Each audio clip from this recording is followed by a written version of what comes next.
I don't have a system to really understand how to allocate my resources, if I don't have an understanding of here's what I'm earning, and again, these are my fixed expenses and my variable expenses, but I also need to take into consideration all the other things that go along with my more intermediate and long-term goals. See, what happens is that most people live for the short term. They live to pay bills. They live to pay bills, and that's why they view it as a budget. And again, there's nothing wrong with that, but we need to expand that mindset into thinking more longer term.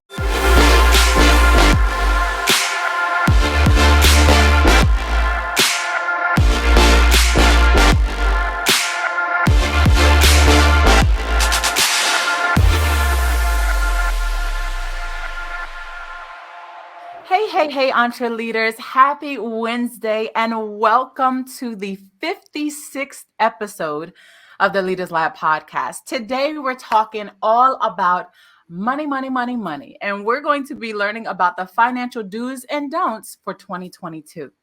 Now, I am so honored today to have a very elite guest with us, Mr. Roger Silvera.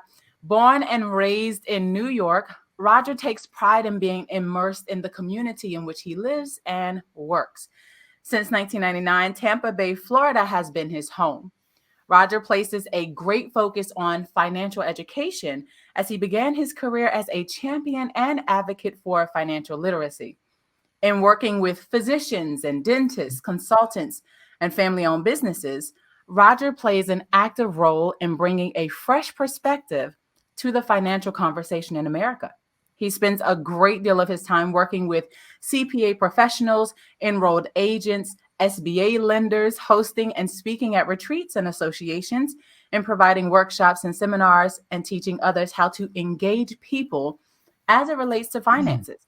Roger is a trailblazer in financial literacy education and is extremely passionate about setting an example and moving the needle in an industry where people are often underrepresented and underserved in creating sound financial strategies.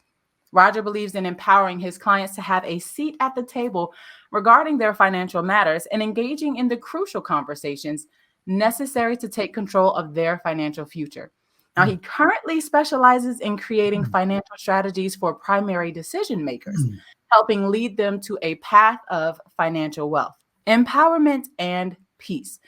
Roger takes a holistic approach to financial services and truly believes in focusing on the overall wellness of his clients.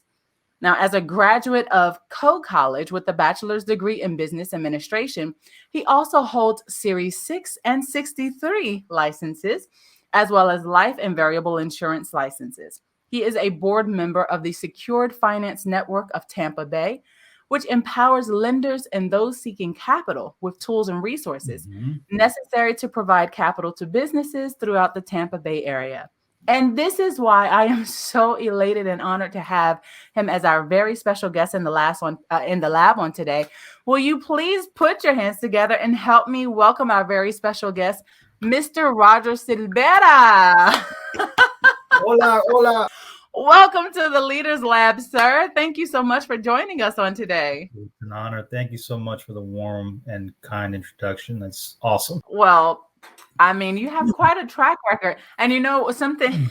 So we hadn't talked about this, but when I was in my early 20s, I actually was. I was in it was like a multi-level marketing business, and I had my insurance licenses. And I was also studying for the Series 6 and 63. And so when I saw that, I was like, oh, okay, he actually got his. I didn't get him, but he actually got his. So I was very happy to see that.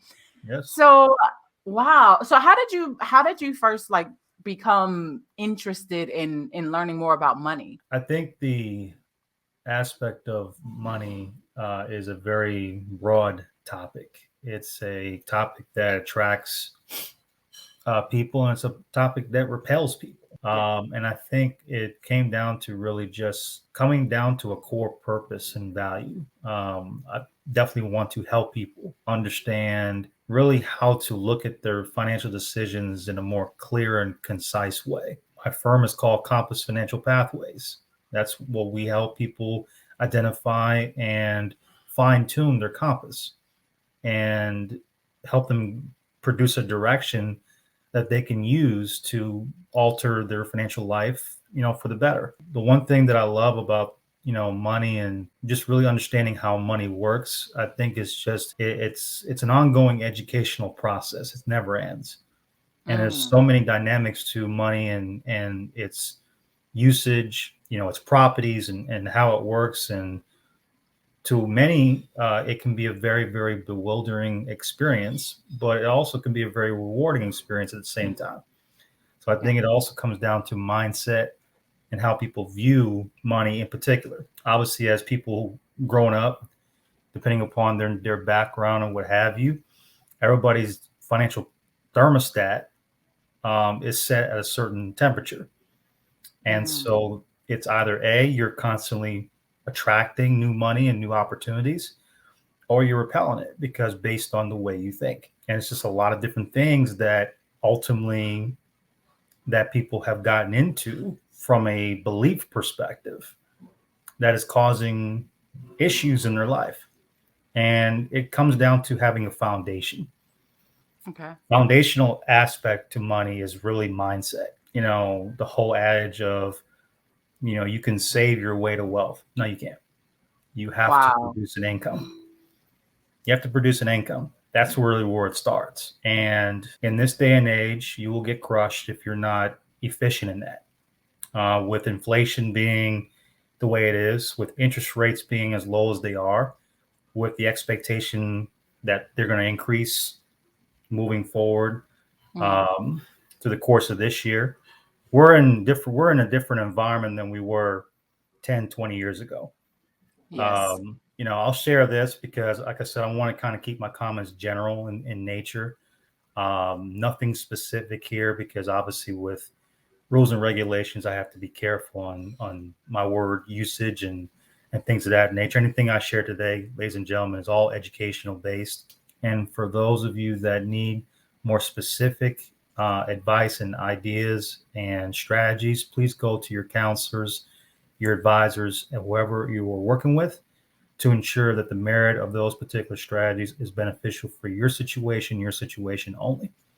Again, anything that we share today is purely educational in nature. All right. Thank you so much for that. That is what we call a disclaimer, ladies and gentlemen. That is a disclaimer. So you don't end up saying, well, I was watching the Leaders Lab podcast and, Roger Silvera told me that I should do this and do that. That's a disclaimer. This is general knowledge that we're sharing. And we're also really just talking about the financial do's and don'ts of 2022. Because now one thing that you said, Roger, that just, it like hit me. You said you were talking about wealth and finances, and it all boils down to the mindset. What is the mindset that you have seen for people in our communities, in minority communities specifically? But, what is the mindset that you've seen us have towards money that sets us back? I think it's more of an adoption of a level of poverty. Um, Mm.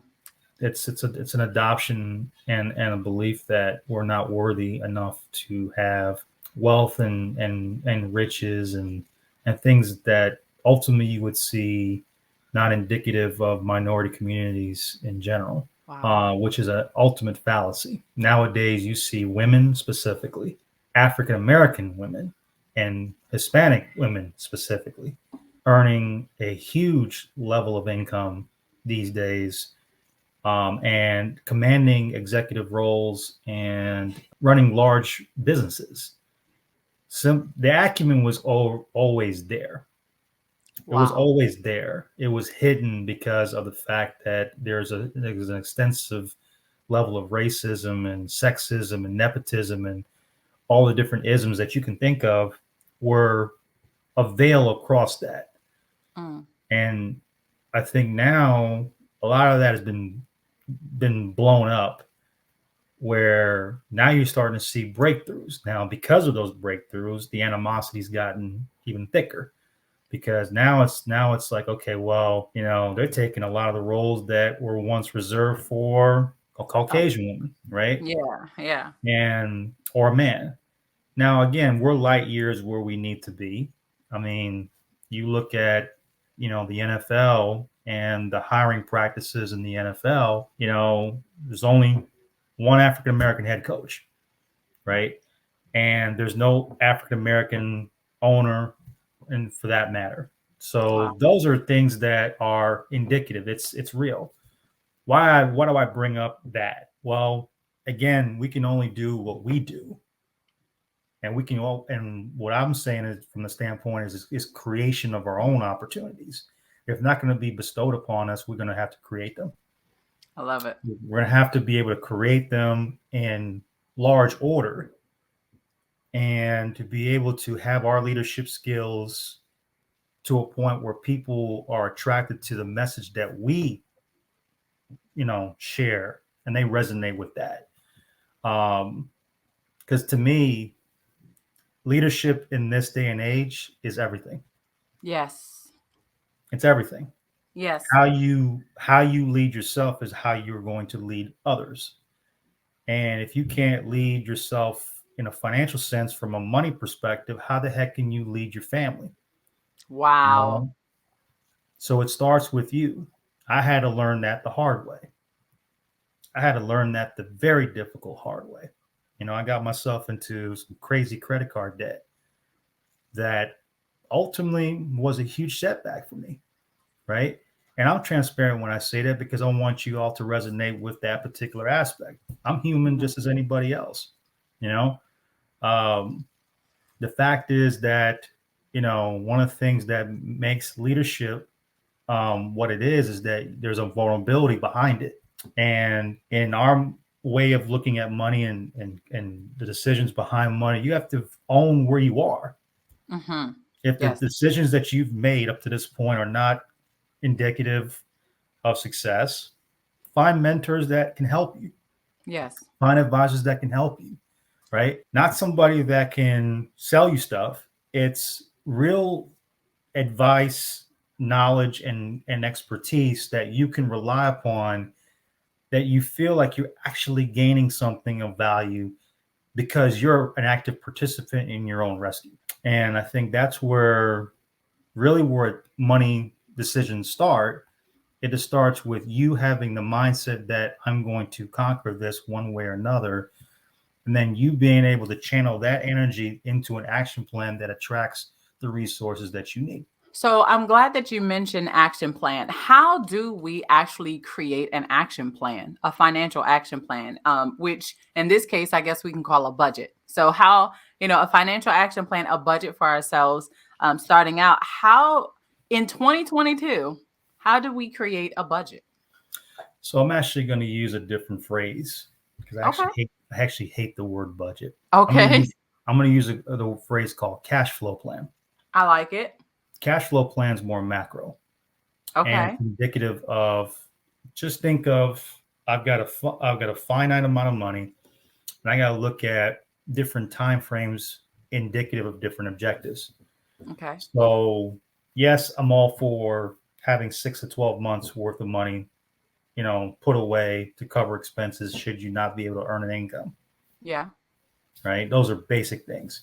Right. I'm also mindful of the fact that we have maybe things that are major that we want to, be on the lookout for, and then things that are more longer term. Right. But we need to be like a conductor, essentially, to be able to direct each dollar that we earn to its proper place. That comes down to really understanding the whole macro picture of where money's going.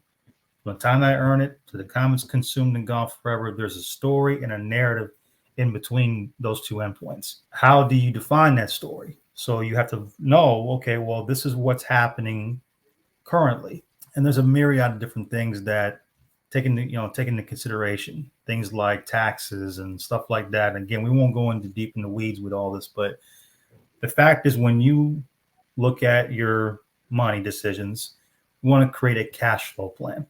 And that's more macro. Budget is more micro, where we're going to need to make sure that we have an understanding of where our expenses are going and where money's going out, where money's coming in, all that kind of stuff. That's definite, sound, foundational stuff. But I want to kind of expand that even further. than just, day-to-day stuff. It's more so of, okay, I need to have a conduction, like a conductor. I need to have a system in place that outlines where every dollar goes that I earn. So then Yes. how do we create a cash flow plan instead of calling it a budget? Let's call it a cash flow plan. So a budget's micro. The budget's gonna take into account your fixed and variable expenses, but a cash flow plan is more macro. It's gonna help you see, okay, well, this is how much I've earned in a month. It becomes a little bit more complex when you actually are a business owner. So let's just say your revenue as a business owner is 50 grand a month. Well, you're not living off of 50 grand a month. Right. So, again, without going into the weeds and things of that nature, the hindsight is you're taking a percentage of that and you're living off of that as your personal income, right? Whatever that is. Let's just say that's 10,000 a month. That's what you're budgeting. Okay. But knowing what your overall income is, that's more macro, right? Okay. So if I'm putting money away into, for retirement, or if I'm doing other things, maybe, I'm saving for college, or again, these are the things that should be more macro decisions, right? The micro decisions is, hey, I need to cover the expenses in the house, light, utilities, whatever, food, all that stuff. That's all the budget. And again, so that's the distinction of how we decipher both of them. They work hand in hand. It's just a way of looking at it from a small foundational level to a more expansive level. Because if we don't do that, then we kind of run the risk of not knowing where our money's going. And that happens a lot to a lot of people. It's, well, I made a couple $100,000 in this year, but I don't know where it went. Yeah. Well, I can tell you where it went. You got a big freaking, 75-inch TV. You got a range sitting out in the parking lot, or in the garage, I should say. You feel like you're barely scraping by. It's broke on a higher level. Wow. It's broke on a higher level. That's what it is. And it doesn't matter how much money you're making. It has a lot to do with it from a perspective of financial security. Yes. But if you're making $5 and you're spending 10, well, duh, you're not going to get anywhere at all. So it's understanding how money's working for you, and that's having an accountability system for it. So that sounds like that's some of the one of the advantages of having a cash flow plan or a budget. One of the advantages is being held accountable, like actually knowing where your finances are being dispersed. Awareness. I like it. Oh, financial awareness. Okay. Yeah. Okay. So then what are some of the other advantages of having this type of cash flow plan or a budget? Well, you know how much you're able to allocate to different strategies. Whether that's, stuff that's risky, stuff that's safe. There, what we kind of do with our clients is we kind of show them a visualization of how that money can flow, right? It could go into more investment type, assets, and again, not going into the weeds, but or safe stuff. But if I don't know what that number is, if I don't know what's flowing through, then I have unrealistic expectations of what can be done. If I don't have a system to really understand how to allocate my resources, if I don't have an understanding of here's what I'm earning, and again, these are my fixed expenses and my variable expenses, but I also need to take into consideration all the other things that go along with my more intermediate and long-term goals. See, what happens is that most people live for the short term. They live to pay bills. They live to pay bills, and that's why they view it as a budget. And again, there's nothing wrong with that, but we need to expand that mindset into thinking more longer term. What do we need to do strategically to help your money grow, right? And that's a cash flow plan. Okay. All right. Now, what are 3 things that you wish you'd known about financial independence before now? That it's a mindset. That's a mindset. It's a mindset of Love this. I love it. poverty versus wealthy. Wow. When start studying wealthy and successful people.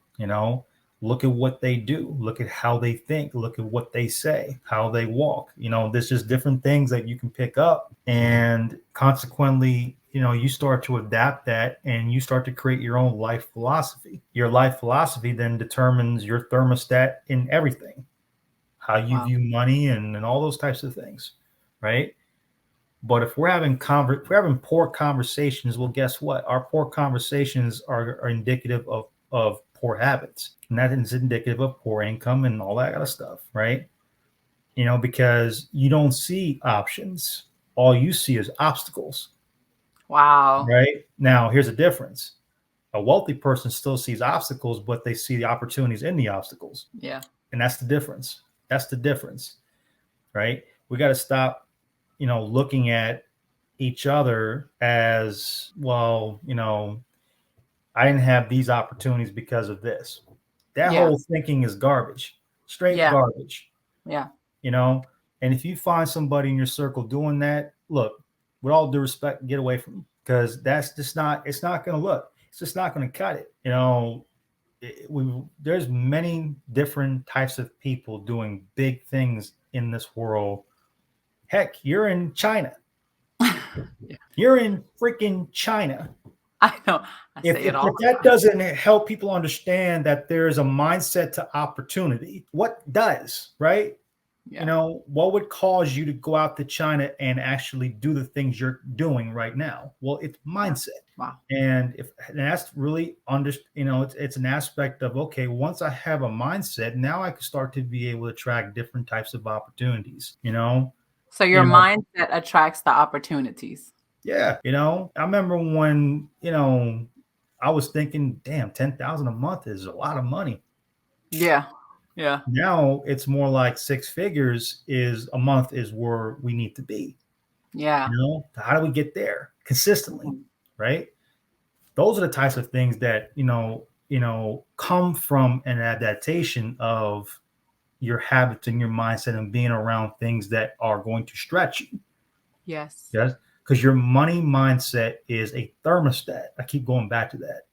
I love it too. I love it. Right? Because a lot of you are cold, frigid, like China's weather right now. It's jacked Seriously. up right now. Seriously, it's cold as heck out there. I watched the Olympics and it's cold out there, right? Mm-hmm. A lot of your mindsets are like that.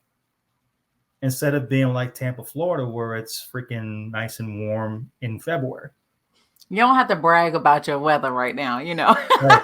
What's that dude on TikTok? Like this, right? I love it though. I mean, I love the analogy.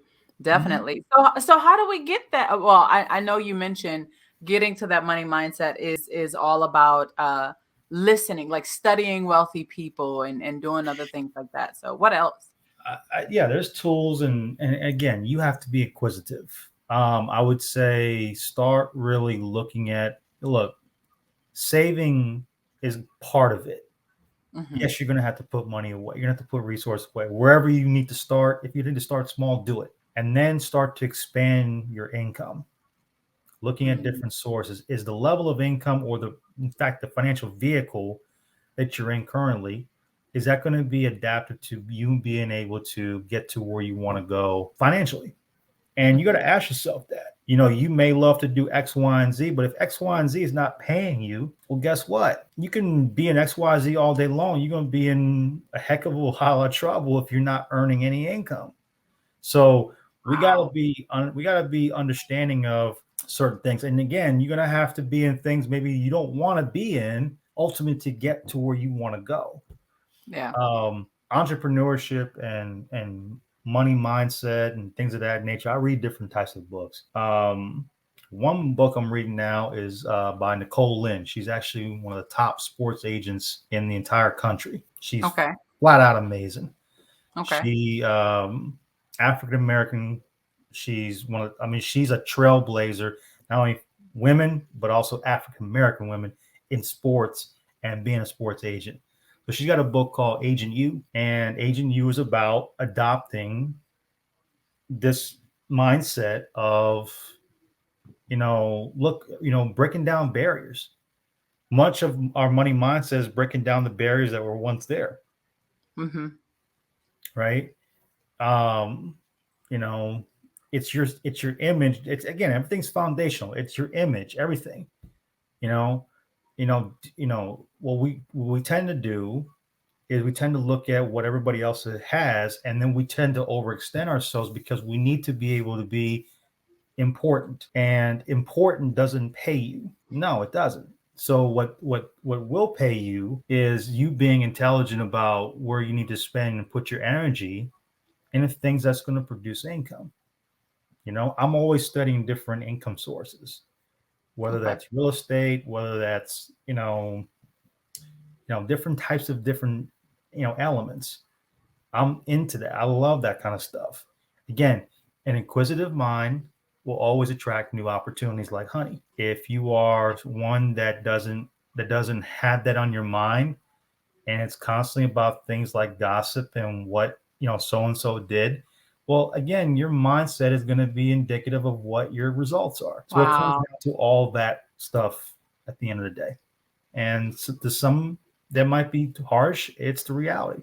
So how do we go about then? Obviously, as we are working on our mindset, we're improving that. We're reading books like Agent You, which, thank you for that. I am definitely going to be looking that up after the show. As we are, improving our mindset, and we are making sure that we do save, but that we also diversify our income by looking at other opportunities. By the way, I love what you said about something being busy, you being busy by doing something, but it not really paying you, and you might have to do something else for a while until, you build up that source of income. As we're doing all of this to improve our overall financial literacy and just on the road to financial independence, how do we go about managing our money? So, how do we create a realistic budget that we can work with so that as we are, Mm-hmm. building up that, that money mindset, that we can at least still be on the right track with managing what we do have? So I would invest in tools, right? Okay. Personal capital is a good tool to use. You could use Truebill, which tracks your expenses. That way you can build a budget from there. These are all tools that you can use. I mean, and again, whatever fits your particular liking or whatever. But start utilizing some of these tools on the market to basically give you an advantage. That's what they're there Okay. for. I have Truebill. I use it. I have Personal Capital. I use it too. Both have different types of functionality. Again, one's more macro, it tracks everything. The other one's more micro, it tracks your expenses. Mm-hmm. And you can see, okay, well, dang, you know what? Maybe I am, spending too much versus what I'm making, whatever the case may be. So once you have a certain standard, you can say, well, am I making too much? Am I making enough money?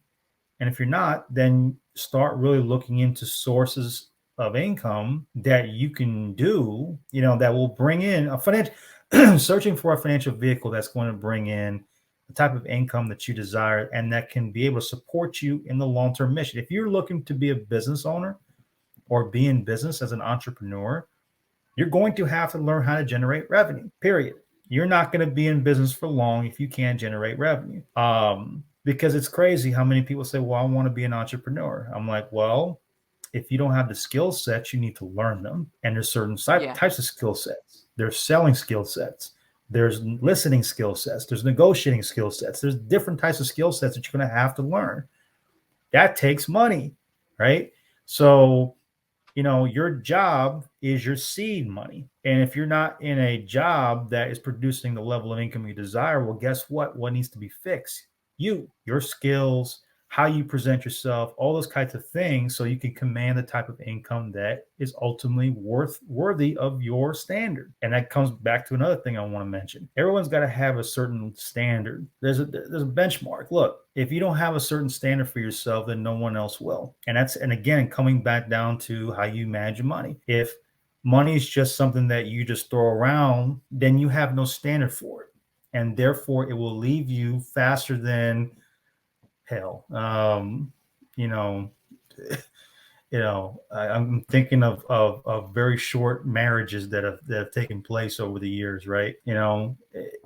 My point is that it will leave you faster than that, right? Because money likes stability, it likes energy, it likes, and it's attracted to that, right? And if you're not that, it's not going to like you. Okay.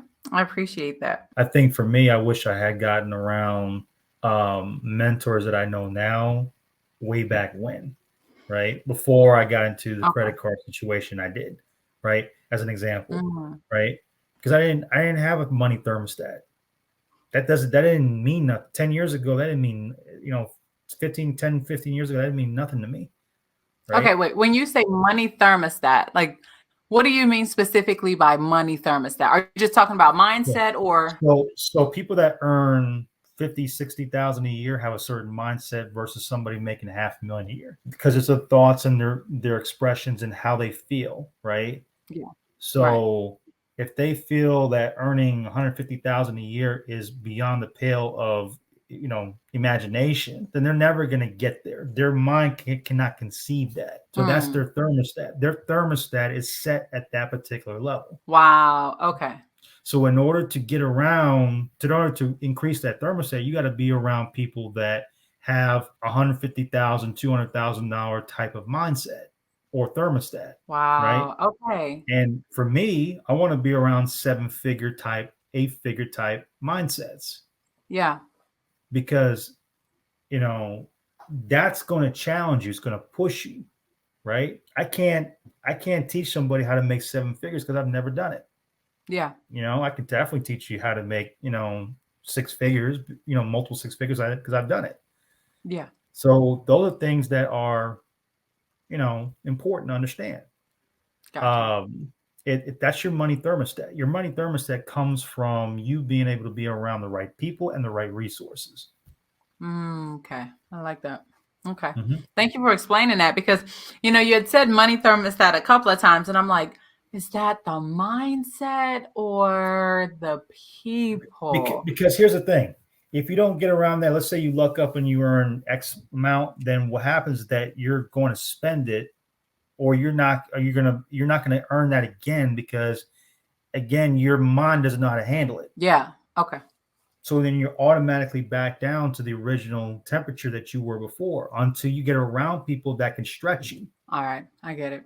I understand. So you've been spending time with people who you consider to be money thermostats, which are essentially financial leaders, or mindset leaders, or leaders that you look up to.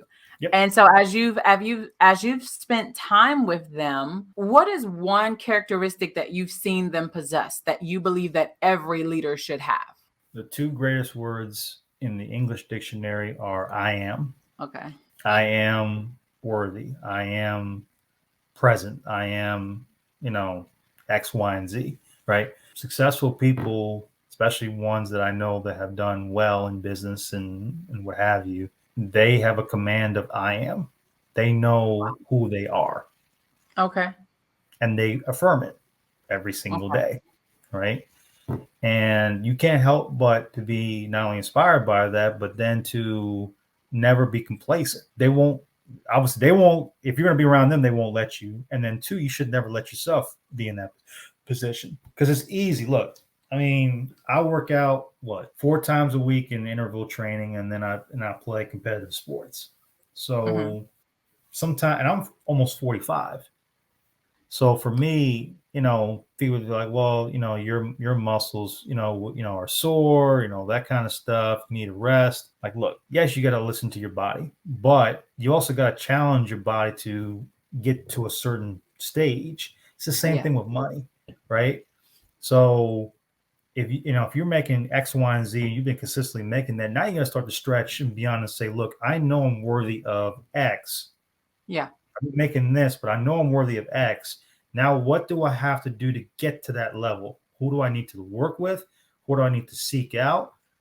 And there's a whole aspect to mentorship and mentees and all that kind of stuff. What can you do for them? Right? What Yeah. can you do to them for them to be a resource for them first so that they know that you're serious? It's Yeah. not you taking, it's actually you giving first. And when you're around the type of people that that they've done things and they have the right mindset to be able to give back and things of that nature, you can't help but be inspired. And again, how they view income, how they view their money decisions, those particular attributes get then bestowed upon you, and then that increases your thermostat level.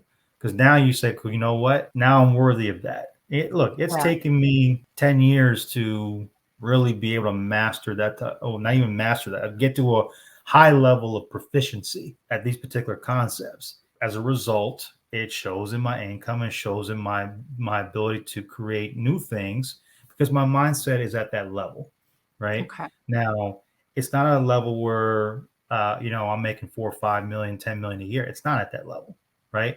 So I need to be around people that are like that. So, in our case, in our industry, we actually have an organization called the $1 Million Roundtable. Okay. That's a worldwide organization. And there's Mm-hmm. people in there making 2, 3, 4, 5 million a year plus, right? And I love being around those types of people because I get to see what type of systems they have, how they Mm-hmm. run their business, how they look at their business, everything, right? Your money mindset is indicative of who you seek Yeah. and what you're surrounded by, right? If your environment sucks, well, guess what? That's again, let's put it this way: it's your fault. It's your fault. Plain and simple, it's your fault. Yeah. And if you can't keep a budget, quote unquote, if you can expand that into a proper cash flow plan that can be indicative of, okay, how much do I need to put away for my long-term retirement? If I'm saving for college or whatever the case may be, Mm-hmm. savings in general, right? Um, None of that is going to matter if you don't have the mindset that says, you know what, I'm worthy of a good financial future, right? Yeah. So once you start believing that you're worthy of a good financial future, now you start to adapt these habits that are more empowering and are more inspiring to you and everybody else around you, right? Again, leadership is all about leading from the front. You can't lead anybody else unless you're aligned yourself. Very good. Okay.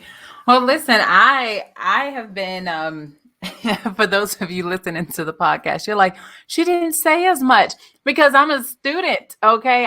Today I am sitting here and I am a student and I am absorbing everything that Raja Silvera has been sharing with us on today because I'm thinking about who around me serves as my money thermostat.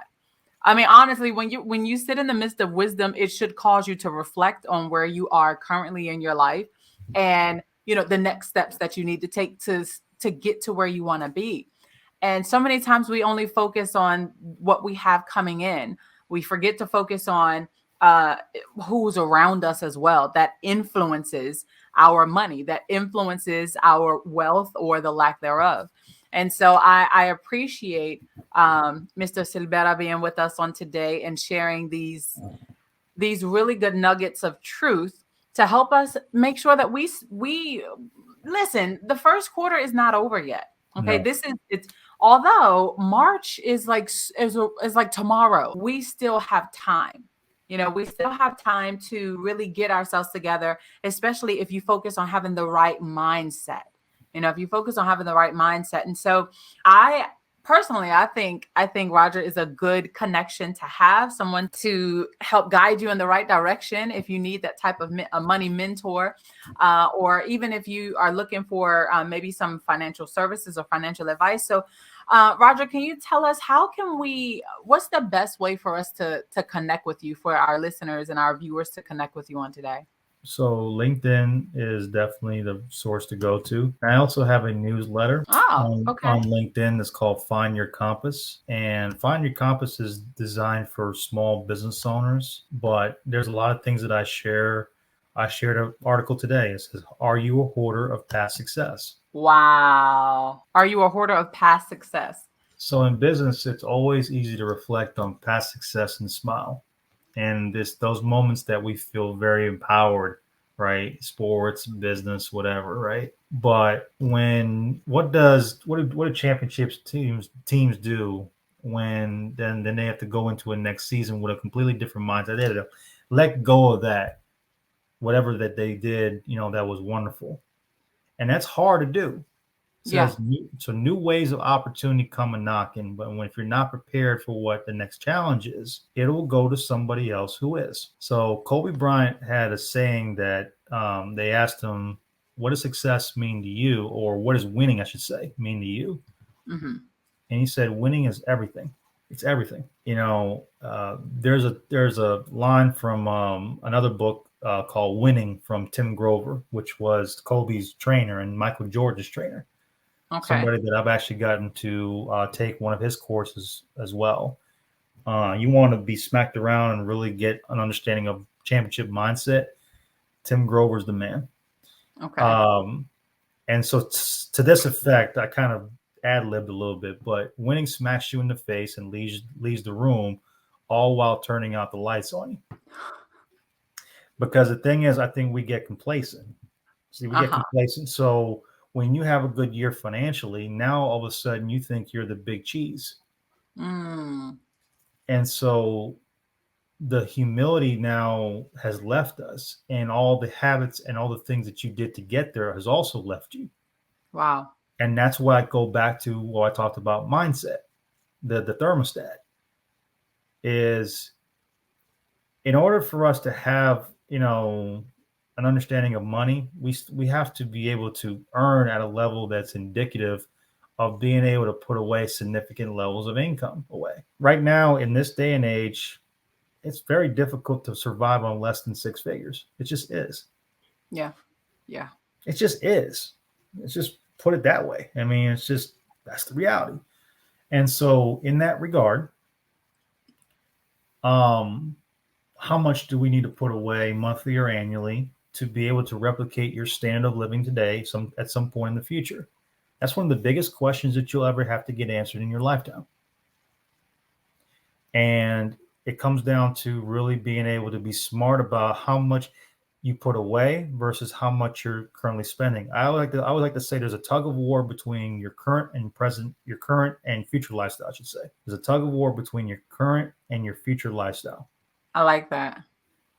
And that tug of war is based on your mindset about money. I like that. Excellent. Thank you.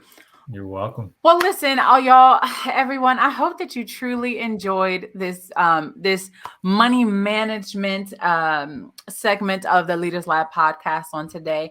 And let me know in the comments below, how do you manage your money? And do you need help in that area? Because if so, we have a very capable professional with us on today who can help steer you in the right direction. And I, again, Mr. Silvera, I appreciate you being with us in the lab on today. Oh, it's an honor. Thank you so much, Dr. C. You're welcome. And listen, if you've been enjoying all of the episodes that we've had so far of the Leaders Lab, let us know. Would you mind going to Apple or going to Apple Podcasts, Google Podcasts, Spotify, wherever you listen to us, even on YouTube, if you're watching the video version, would you mind going and leaving us a good rating? I don't want 3 stars. I don't want 2. Go and give us 5-star rating. Go and drop in the comment section below what's your favorite thing about the Leaders Lab podcast, because it helps us to continue to move forward in the right direction and keep bringing you great voices that, they may not they may not come to you otherwise. You may not be able to find them otherwise because you're not seeking them. You're not searching for them. So I feel like it's my job to continue to bring you wisdom, pearls of wisdom, and great advice, just like today, every single week. So don't forget that you can connect with me on social media. Everywhere I am at DrCharityTV, and on Facebook, I am at DrCharityTV page. You can find me on LinkedIn, Dr. Charity C. Campbell. And I look forward to seeing you guys next week in the lab.